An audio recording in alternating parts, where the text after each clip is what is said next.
আপনার মানে আপনার কোথায় যাচ্ছেন এখন?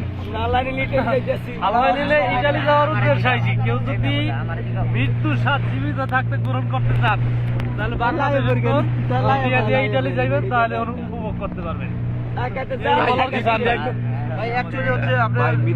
একদম কাছ থেকে দেখছি, কাছ থেকে। কয়দিন ছিলেন এই যে নৌকায়?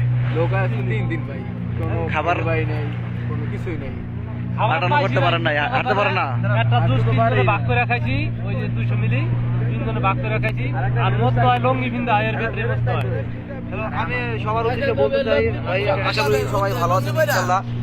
আমরা আলহামদুলিল্লাহ মোটামুটি এখন ভালো একটু স্বস্তি পাচ্ছি যে আমরা ল্যাম্পেন্দুসা দেখতে পাচ্ছি এই কারণে। তাছাড়া কালকে যে একটা ঘটনা ঘটছে, কালকে সারা রাত নৌকায় চলছি, তো এক কথা বলতে গেলে মৃত্যুর সাথে পাঞ্জা লড়ছি আমরা। অ্যাকচুয়ালি এটা আমি বলে মৃত্যুটাকে একেবারে কাছ থেকে দেখছি। যদি আসে তাহলে সবাই দেখতে পারবে, ঠিক আছে? তো আমরা বর্তমানে ইতালির ল্যাম্পেদুসা যে দ্বীপটা আছে ওই দ্বীপের কাছে আছি আমরা, ঠিক আছে? তো এই শারীরিক ভাবে এবং মানসিক ভাবে দুই দিক দিয়েই সাধারণত আমরা 97 জন যাত্রী আছি এই বোটে। সবাই অসুস্থ ছিলাম, সারাদিন ভালো ছিল, কিন্তু রাত্রে এরকম প্রচন্ড উত্তাল সাগরের মাঝে, ঠিক আছে, মনে হলো জানো মৃত্যু অনিবার্য। আমরা সবাই এখনো বেঁচে আছি। তাদের উদ্দেশ্যে কি বলবেন?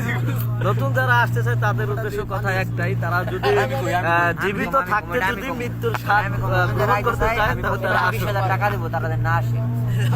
ভাই আইয়েন না, আমি যদি ইতালি ঢুকতে পারি আপনার যত ক্ষয় খরচ আছে আমি দিন ভাই। আইয়েন না, আসবেন না, প্রতি মাসে ও ক্ষয় খরচের টাকা দেবে, আমি 5,000 করে টাকা দিন, বেশি না।